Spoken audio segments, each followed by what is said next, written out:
We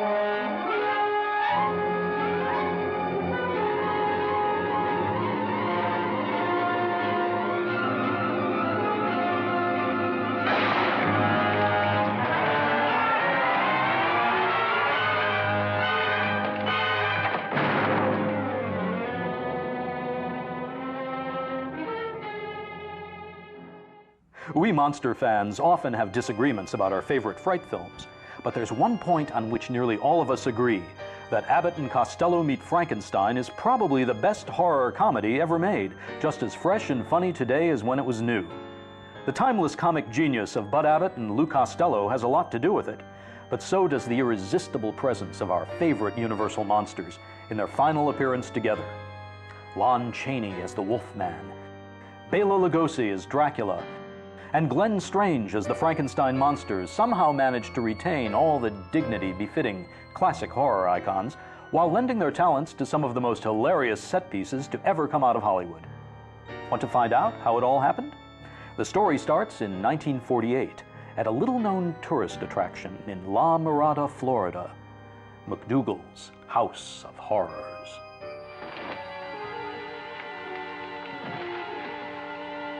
Count Dracula sleeps in this coffin, but rises every night at sunset. Chick is right. This is awful silly stuff. Although Abbott and Costello perfected the horror comedy in a popular series of films in the 1940s and 50s, humor had always been an important part of Universal's classic horror formula.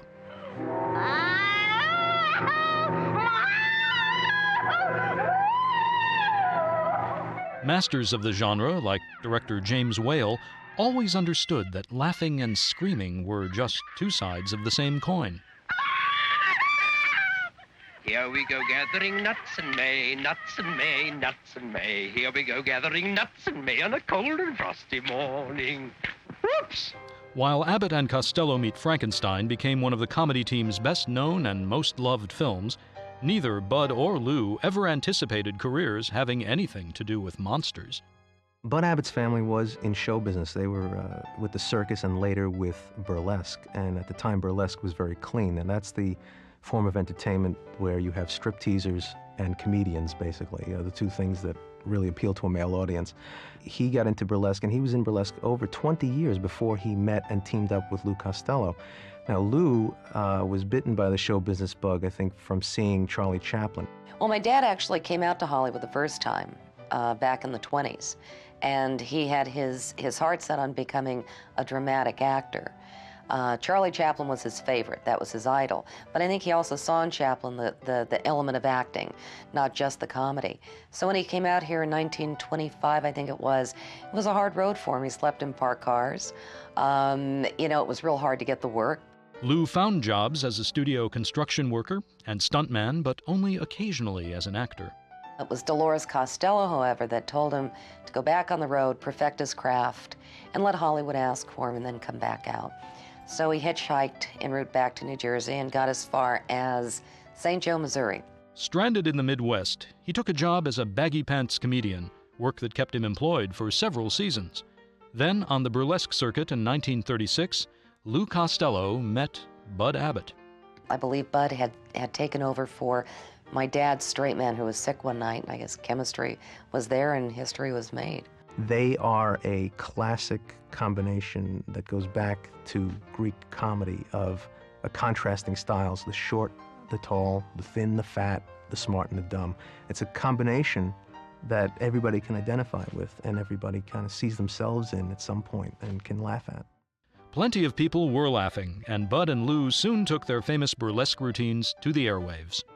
When Abbott and Costello moved into radio on the Kate Smith Show, they started running short of these classic burlesque scenes that they knew so well, and they hired a fellow named John Grant, who was probably the best writer-producer in burlesque. One of their most celebrated routines involved a hilarious misunderstanding over the oddly named players of an imaginary baseball team. I'm not asking you who's on second. Who's on first? That's what I'm trying to find out. Well, don't change the players. I'm not changing nobody. Take it easy. What's the guy's name on first base? What's the guy's name on second base? I'm not asking you who's on second. Who's on first? I don't know. He's on third. We're not talking about him. It was through the radio show and the airing of Who's on First that Hollywood did call for them, and that was Universal. Can't blow a note unless the bass and guitar is playing with him. He makes the company jump when he plays reveille. Among their first pictures at Universal was Buck Privates, one of the most successful wartime comedies ever.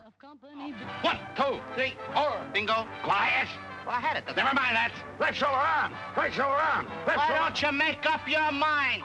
They became quickly the hottest box office in the country that year in 1941, and they made 6 films in 12 months. And in 1942, they were voted the #1 movie stars in the world, and from then on, they were always at the top, in the top 10 list of movie stars, box office stars, and in terms of highest salaried performers in show business as well. They were making probably about $1 million a year, and this is in the war years.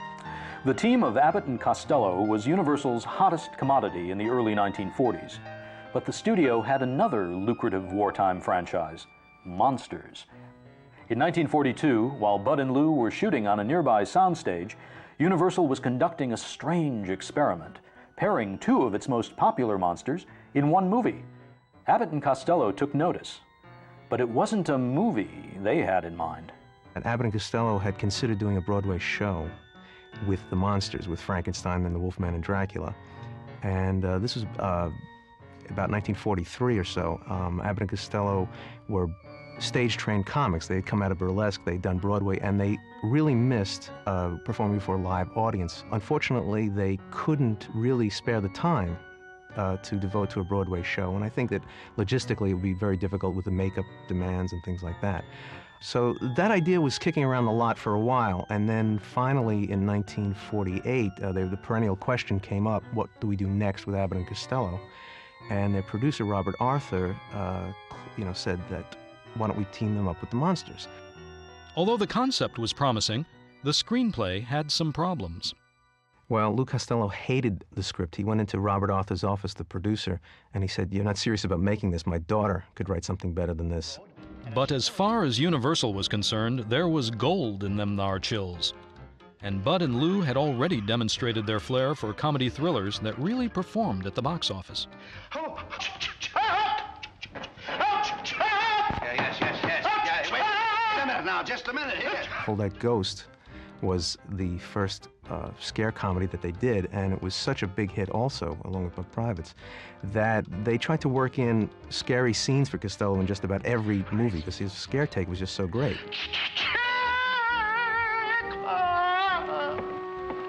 The original title of the film was The Brain of Frankenstein, and when the marketing department at Universal started hearing this title, they thought that it sounded like a straight horror picture. There was nothing to indicate it was a comedy. So Bill Getz, the head of production, ordered a title test of Abbott and Costello Meet Frankenstein, and that tested great with the public and the marketers because it said something funny and scary at the same time, which is what the film ultimately was. So who would be the monster promised by the title? After playing the creature in 3 Universal films, Boris Karloff put aside the role that had made his career. For the last 2 films, the boots and bolts were worn by an actor with a perfect name for the part, Glenn Strange. Well, Glenn Strange was a great character actor. You've seen him in thousands of westerns. Nobody ever knew his name, but he was always the bad guy because he was a big guy. He was 6'6". And when Jack Pierce was doing some of the work at Universal at that time, and they were going to do House of Frankenstein, and Karloff didn't want to play the monster anymore. It was one of these things that he was doing Glenn, Pierce was doing Glenn, in a pirate picture with Yvonne DiCarlo. He put a big scar on his face, and he kept looking at Glenn, and Glenn kept saying, every day he'd look at me, and he'd keep looking at me. And one day he said, will you stay over tonight? I'll pay you $25 if you stay here. I might get you a good part in the movie. So he put paper up all over the mirrors so Glenn couldn't see what was going on, and worked on him for about an hour. Glenn said he had no idea what he was doing. He said, he did a lot of stuff to my head, I know that. So they took the papers down, he saw himself, and he goes, my God, I'm Boris Karloff. And Jack had always said the craggy face that Glenn had was kind of the face he had always thought about for this monster. Universal was eager to involve Boris Karloff in the Abbott and Costello film, but the original monster had serious reservations. I think Karloff thought that the film was going to make fun of the monster, and he did not want any part in it. Also, he had retired from the role, so for him to come back, I think he was a lot older, and I don't think it would have been as effective. But he did agree to publicize the film, and I think that was part of his deal with Universal in terms of other film commitments.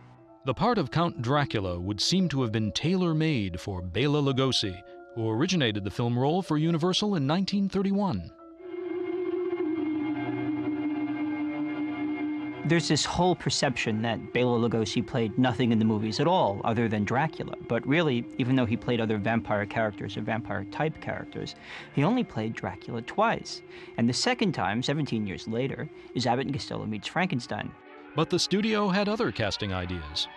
Well, one of the ironies about this production is that Ian Keith was considered for the role of Dracula in this film, and back in 1931, he was the first choice of Universal to play Dracula in the original as well. The whole notion that someone other than Lugosi is Dracula in this film is almost inconceivable. And fortunately, of course, saner heads prevailed, and Lugosi, again, after a long fight, much like 1931, secured the part. The Wolfman was the only Universal monster portrayed by one actor and one actor alone, Lon Chaney. So there was no disagreement over who would play the part this time. But the transformation of Universal Studios into Universal International brought with it many disruptions with the past. Although the studio's head of makeup, Jack Pierce, was undeniably a genius, the combination of his cantankerous personality and the time-consuming nature of his makeup creations didn't sit well with Universal's new management. Despite 20 years of service, Pierce was still a salaried employee without a contract and was abruptly fired. He was replaced by one of his own assistants, Bud Westmore, a pioneer in the use of cost-saving materials like molded foam rubber.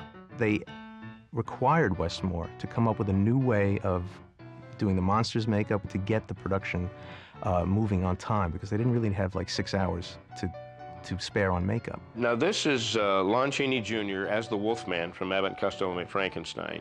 It's the nose piece, goes down here.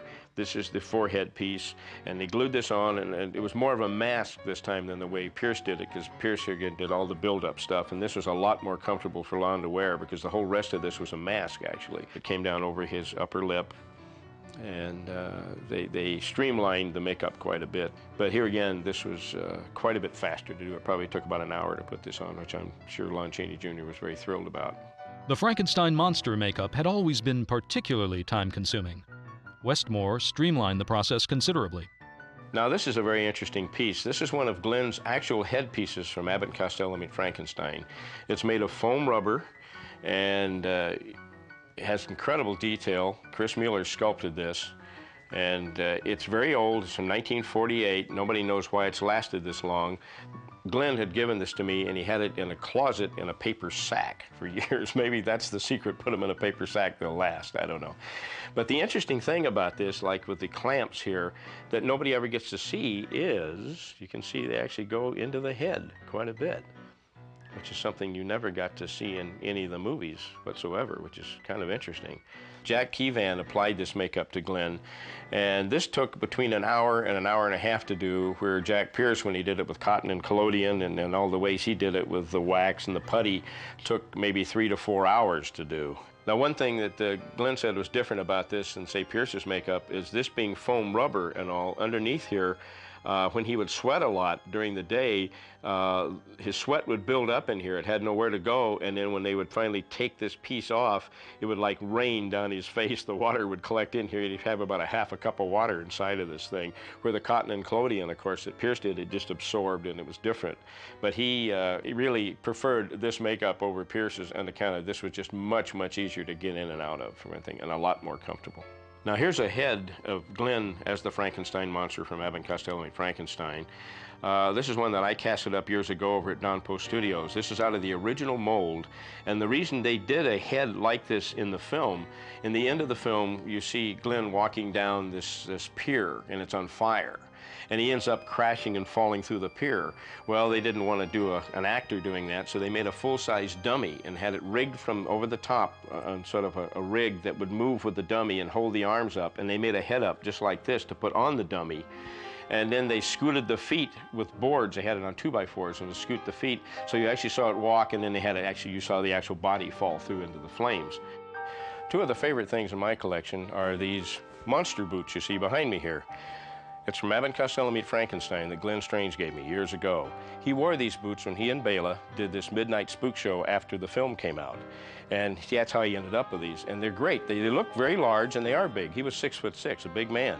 And they're made out of felt. This is a felt material here, and it's actually out of crushed cork inside. So these aren't anywhere near as heavy as they look. They look very heavy, but they're not actually that heavy.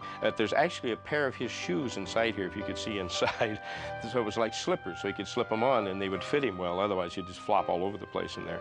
And then these are actually made of wood, actually, the bottom part of the boot. But they're really, really neat, and they're cool because they're Frankenstein monsters boots. You don't get any cooler than that. The script of Abbott and Costello Meet Frankenstein, written by Frederick Rinaldo, Robert Lees, and John Grant, wasn't exactly a sequel to the earlier Universal films, where the various monster storylines had gotten, shall we say, a little out of hand. This time, the studio didn't even try to explain how the monsters returned. They were back to meet Abbott and Costello, and that was explanation enough. Abbott and Costello are two baggage handlers in La Mirada, Florida, who get these two huge crates addressed to McDougal's House of Horrors. Now, for some reason, the beautiful Sandra Mornay has become Lou Costello's girlfriend. We don't know why. Eventually, we learn that she's become his girlfriend because she has picked out Costello's simple, pliable brain for transplant into the monster, because the monster has become, in Dracula's words, an unmanageable brute. This time the monster must have no will of his own, no fiendish intellect to oppose his master. There, my dear Count, I believe I have exceeded your fondest wishes. The new brain I've chosen for the monster is so simple, so pliable, he will obey you like a trained dog. Good. Now, Lon Chaney Jr., as the Wolfman, is on the trail of the coffin and the remains of Dracula and the monster. And he warns the boys that they would be receiving these crates and not to do anything with them. Nowadays, the Wolfman would probably have just cashed in and started a theme park. After all, where else in Florida do you find a castle like this? It's got great routines in it, but one of my favorites is at the Masquerade Ball. And it's my father and I think Bud and Lon Chaney Jr. And Lon Chaney is holding up the wolf's mask and says, when the moon is full, I turn into a wolf, and my father's line is, you and 20 million other guys. Great line, you know. The film included several well-established routines, slightly retooled to make room for monsters. Hold That Ghost inspired one of Meet Frankenstein's most memorable bits. The genesis, really, of Hold That Ghost was a bit that Abbott and Costello had called the moving candle gag, where Costello is sitting in front of a table reading a map, and these two candles in front of him either slide back and forth or levitate. And of course, when he calls Abbott in, Abbott never sees this going on. So that became actually a running bit, and in Meet Frankenstein, Costello always sees the monsters and Abbott doesn't. It's kind of the same kind of routine, which worked very effectively in Hold That Ghost.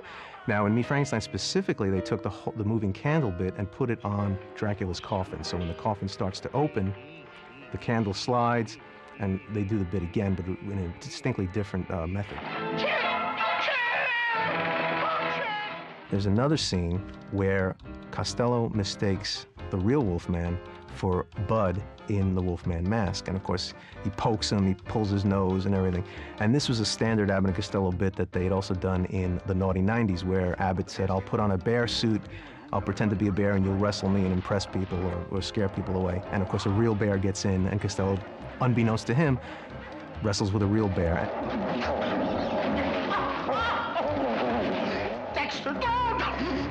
The director of Meet Frankenstein was Charles Barton, a veteran Abbott and Costello collaborator. And they got along great, and they were very good friends with Charlie, and they would try things with Charlie that they wouldn't try with some of the other directors. Charlie Barton, to me, was probably one of the best of the Abbott and Costello directors. He knew how to handle them. He was the first one to initiate 3 cameras on them at all times to catch the reactions. He understood, I think, my dad in terms of where he might get a little difficult. Well, as comedians who were, like I said, stage-bred comedians, they found it a little difficult to do the stop and start momentum of a film. So they like to keep things light during the filming, and they would have these little practical jokes going on. They would have pie fights. They'd have little gags going on on the set just to keep the momentum going, to keep the mood light. You know, like a lot of film historians or comedy historians who like to say how unprofessional they were, you know, to go out there and be throwing pies and this and that. But try keeping the level of energy up in comedy. When you're sitting there with a cut, okay, action, cut, action, it was their way of keeping their energy level up. I was a young boy, I think around 10 years old, when Abbott and Costello Meet Frankenstein was made. And I have very vivid memories of being on that set. There was a lot of clowning around between takes. They actually hired people to come kid around. Abbott and Costello were always kidding around. The team's right-hand man in charge of cutting up was a professional clown named Bobby Barber. And he was a bit player, and he's been in a lot of films actually in Hollywood, but his role on the Abbott and Costello films was really as a court jester. He kept things light on the set. He would come in and break up a take just to get a laugh. He would, you know, throw pies, squirt salsa. He'd do, you know, ridiculous stunts just to get a laugh and keep Lou and Bud amused. One of the things that Bobby liked to do, and I believe there's a scene where he comes in and interrupts them with Lon Chaney as well, but he does come down the steps following Dracula and interrupts the take. Now, the outtake cuts off very quickly, so you really don't know if Lugosi's going to turn around and deliver a punchline or he's going to start to really lay into Bobby. Glenn told me the story and did the Bela accent. When Glenn with the southern accent was pretty funny. And he did something, and Bela just looked at him and said, "We should not be kidding when we are working," and then stormed off the set. And that was it. A real professional. As far as his takes were concerned, it was one take. He knew he had practiced his lines. I watched him practice, and when he got on camera, he did it perfectly. So anybody disturbing his scene, I think he did not appreciate. He did appreciate the seltzer bottles and the pie fights off camera, as long as he wasn't involved. He got a great kick out of it. And there's the scene where Lou comes in and sits on the monster's lap in that dungeon. And they took him forever to get through that scene because Costello would just start doing things while he's sitting on his lap, like hitting Glenn's hand, his own hand, and Glenn would start to laugh. I can't help it. And he'd just finally say, "I can't get through the scene with this little guy. He just won't be serious about this." I think I was a year old when Abbott and Costello Meets Frankenstein was being made.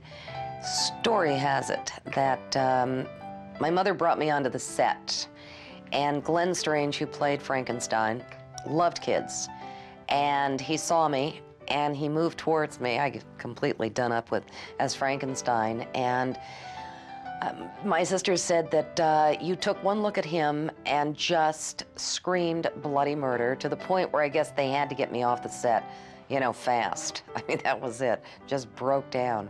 Our affection for most comedians comes when we're little kids, when we see these guys, at least our generation, looking back with some sense of history. Lou is a little kid, and we really identify with his fear of monsters.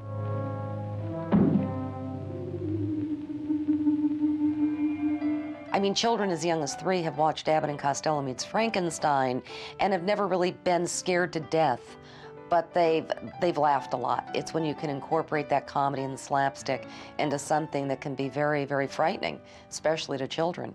And all their films, I think, although geared for adults, boy, did they really bring in the kids. Children have always gravitated towards the classic monsters for a variety of reasons.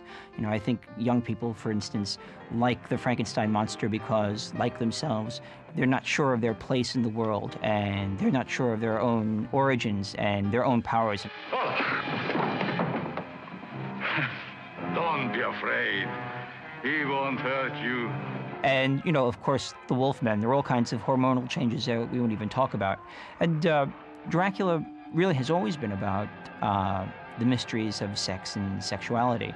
I think young people instinctively graft on to the classic monsters for these reasons. Robert Lees, the screenwriter, said that one of his big theories was that comedy is rooted in fear. So when you have Abbott and Costello facing the monsters that probably have caused more nightmares than any other creatures ever created, you know, in fiction, you really can't miss with the comedy there. The film certainly didn't miss at the box office.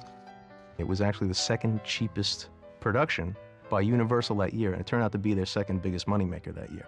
To capitalize on the success, Universal almost immediately cast Bud and Lou in a series of scary Abbott and Costello comedies, beginning with Abbott and Costello Meet the Killer, Boris Karloff.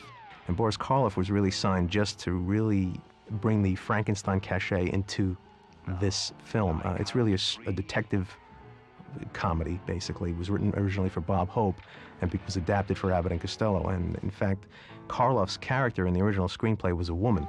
Maybe you'd like to select your own means of self-destruction. How would you like to die? Foliage. Bud and Lou's next Fright Fest picked up where Abbott and Costello Meet Frankenstein left off. Now that we've seen the last of Dracula, the Wolfman and the monster, there's nobody to frighten us anymore. Oh, that's too bad. I was hoping to get in on the excitement. Who said that? Allow me to introduce myself. I'm the Invisible Man. The new film was originally intended as another straight installment in Universal's popular Invisible Man series, but was rewritten to accommodate America's favorite pair of comedians.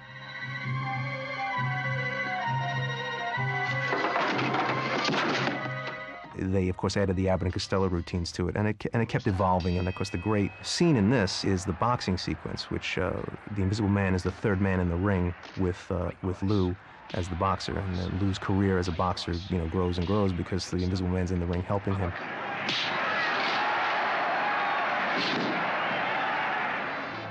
Next in line was another film with Boris Karloff, who had played many mad scientists before, but never Dr. Jekyll, not to mention Mr. Hyde. Again, that's another film that has very few Abbott and Costello routines in it. It's a lot of physical comedy. Bud and Lou whack each other over the head, and Bud takes pratfalls in it, probably more in this one film than they did in all of their previous films. So there's very little dialogue back and forth, and surprisingly, it was a huge hit. Have you seen a monster around here? Oh, I see. You can't talk with that heavy mask on. Well, here, I'll help you take it off. You see, we're looking for him for a purpose. Now, there's a reason for...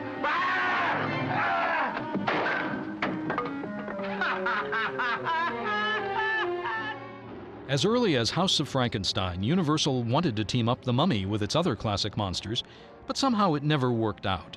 So when it came time for Bud and Lou's final horror comedy, The Mummy had to face them alone. Abbott and Costello Meet the Mummy was their last picture at Universal, actually, and it is really one of their funniest because this one uses a lot of the stock routines, but John Grant did these wonderful, clever switches on the routines and really made them fresh again.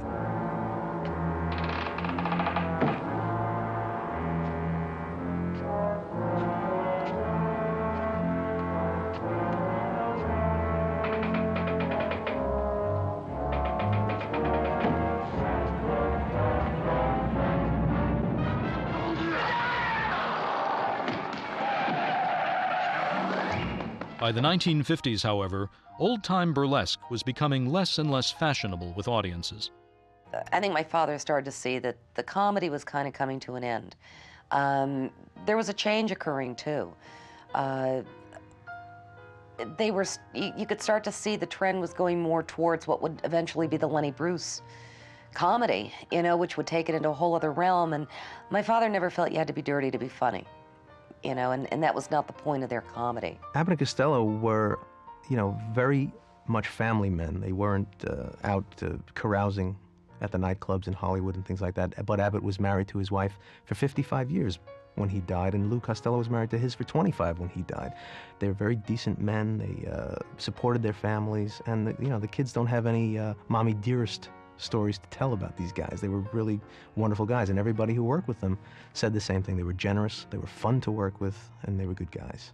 The comedy of Abbott and Costello will never die because of the access we have now to videos, the DVDs. I mean, it's timeless. It's universal long after we're gone. There's going to be probably a small little microchip, and you'll be able to watch it on your wristwatch or something, an Abbott and Costello film. My father loved electronics. He loved technology. If you'd put my father here today with the DVD players and the video machines and the this and the that, I mean, he would have a field day. But to think of Abbott and Costello Meets Frankenstein, it's kind of like you want to go back in time and you want to bring one of those flat little DVD cases and say, Dad, look at Abbott and Costello Meets Frankenstein. Can you believe it's right here? You know, that would, I think, freak him out. You say, I have to have one of those. Strangely enough, Abbott and Costello didn't care much for the film that immortalized them, at least in the eyes of monster fans. For many of us post-war monster boomers, Abbott and Costello Meet Frankenstein was our introduction to the world of Universal Studios horror, a habit hard to kick. So, in appreciation of Universal monsters, Abbott and Costello, and that swing band era where they all came together, let's take one last musical look at those boogie-woogie boogeymen.